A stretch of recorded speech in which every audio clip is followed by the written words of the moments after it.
Gimana rasanya kalau lo tiba-tiba masuk ke dalam novel, tapi bukan jadi pahlawan utama, bukan juga jadi raja keren, tapi jadi karakter sampingan yang bakal kena hajar di awal cerita. Itulah yang dialami Kalenitus di Trace of the Ghost Family.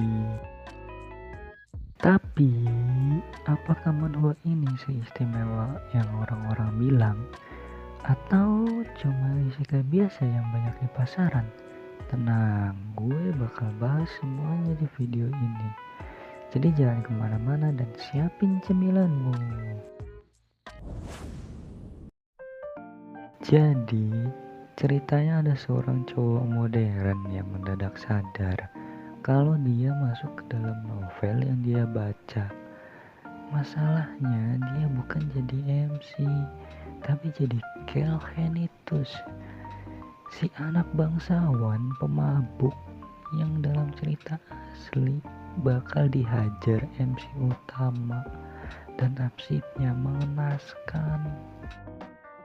Nah, sebagai orang yang waras, apa yang bakal lo lakuin?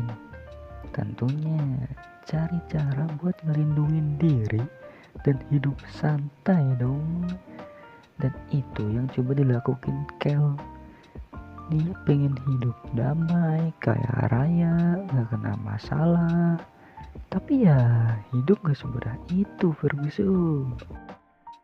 Rencana hidup damainya malah bikin dia makin OP, makin dihormati, dan makin banyak orang yang bergantung sama dia.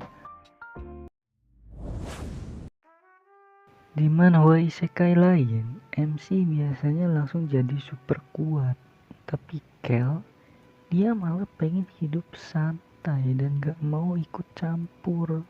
Masalahnya, makin dia menghindari masalah, makin banyak orang yang anggap dia jenius dan kuat. Kalau lo suka MC yang main otak daripada sekedar hantam semua masalah, ini cocok banget bro. Kel bukan tipe MC yang menang karena OP doang, tapi karena dia tahu cara memanipulasi situasi. Dari Choi-han, si pendekar yang punya trauma, Ron, si kepala pelayan psikop, dan sampai Raon Miru, si naga bocil yang sombong tapi manja. Gak ada karakter yang berasa numpang lewat doang guys. Semuanya punya peranan penting.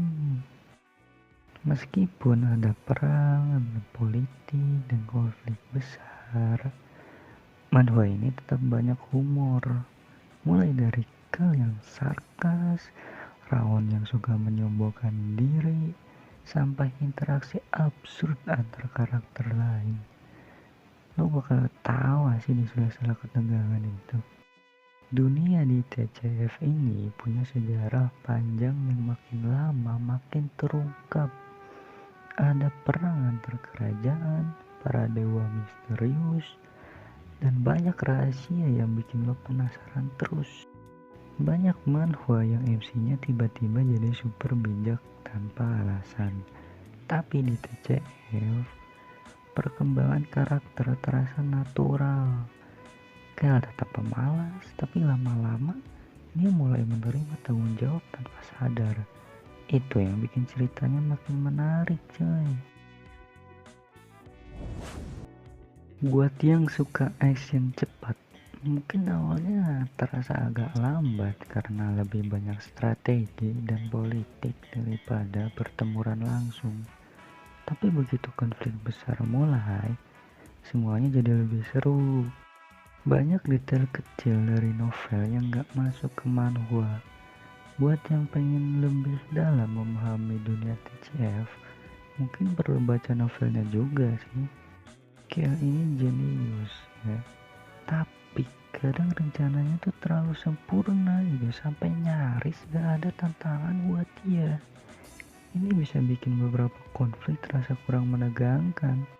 Kalau lu berharap ada romance di sini, ya, menjodohkan ini dengan itu, mungkin lo bakal kecewa sih. TCF ini lebih fokus ke strategi coy, strategi perang dan pembangunan karakter daripada ya hubungan romantis ya. Di situ nggak ada bucin. Jadi apakah Trace of the Cons Family ini layak dibaca? Jawabannya ya jelas coy. Kalau lo suka manhwa yang gak terlalu klise, punya MC cerdas, dan alur cerita penuh strategi, ini wajib banget masuk ke list bacaan lo. Kalau lo suka Overlord, Lord of the Mysteries, atau The Novel Extra, lo pasti bakal suka juga sama TCF. Jadi gimana menurut kalian? Siapa karakter favorit kalian di TCF? Gue sih tim Rawan Biru ya. Kasih tahu di komentar ya. Oke, segitu dulu review kita kali ini. Jangan lupa subscribe biar gak ketinggalan video review manhwa berikutnya. Dan kalau lu punya rekomendasi manhwa yang pengen dibahas, komen aja di bawah deh. Oh iya, mungkin kualitas video atau audio gue masih belum sempurna. Maklum, baru mulai dan masih pakai alat seadanya.